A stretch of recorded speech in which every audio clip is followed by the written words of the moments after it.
Shalom, Devosi 2 Tawarik pasal 17.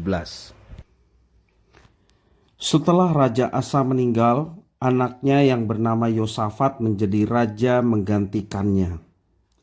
Yosafat hidup takut akan Tuhan karena ia mencari Tuhan dan mengikuti perintahnya. Kita perhatikan di dalam ayat ketiga sampai yang keempat demikian. Dan Tuhan menyertai Yosafat karena ia hidup mengikuti jejak yang dahulu dari Daud, bapa leluhurnya, dan tidak mencari Baal-Baal, melainkan mencari Allah ayahnya. Ia hidup menurut perintah-perintahnya dan tidak berbuat seperti Israel. Ayat yang ke-6, dengan tabah hati ia hidup menurut jalan yang ditunjukkan Tuhan. Pula ia menjauhkan dari Yehuda segala bukit pengorbanan dan tiang berhala. Itulah yang dilakukan oleh Yosafat. Yosafat bahkan menyuruh beberapa pembesar dan orang Lewi untuk mengajarkan firman Tuhan kepada rakyat supaya mereka hidup takut akan Tuhan.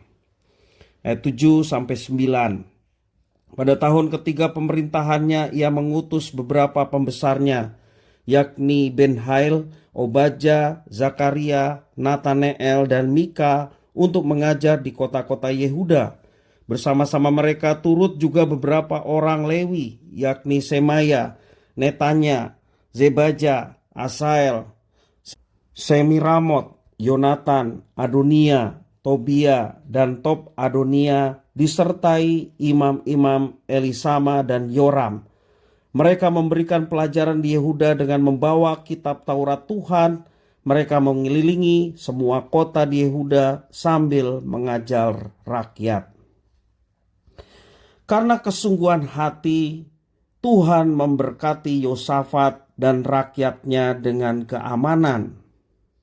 Dan Alkitab mencatat bahwa kemasyuran Yosafat tidak hanya dikenal di tengah-tengah Yehuda bangsanya sendiri, tetapi juga di negeri-negeri yang lain. Hal ini terbukti dengan takutnya negeri-negeri sekeliling Yehuda untuk berperang melawan Yosafat, karena mereka tahu ada Tuhan yang melindungi Yehuda. Mereka tidak berani menyerang. Sebaliknya, mereka dengan sukarela memberi upeti sehingga Yosafat menjadi sangat kaya dan terhormat. Yosafat makin lama makin kuat karena Tuhan. Tuhanlah yang melindunginya dan menggerakkan orang-orang yang perkasa untuk menjaga Yehuda dari musuhnya. Ayat 12 memberikan kesaksian, Yosafat makin lama makin kuat, menjadi luar biasa kuat. Di Yehuda ia membangun benteng-benteng dan kota-kota perbekalan. Kehormatan dan kekuatan Yosafat bukan semata-mata karena dia hebat, melainkan karena Tuhan menyertai Yosafat. Tuhan memberikan berkat-Nya kepada orang-orang yang mau meninggalkan dosa, mencari Tuhan dengan segenap hati dan mentaati firman-Nya.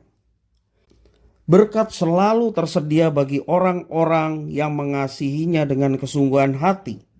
Berkat yang dimaksud di sini tidak selalu berupa kelepasan dari musuh seperti Yosafat. Berkat Tuhan juga bukan berarti kita selalu sehat, kaya, dan terhormat di dunia.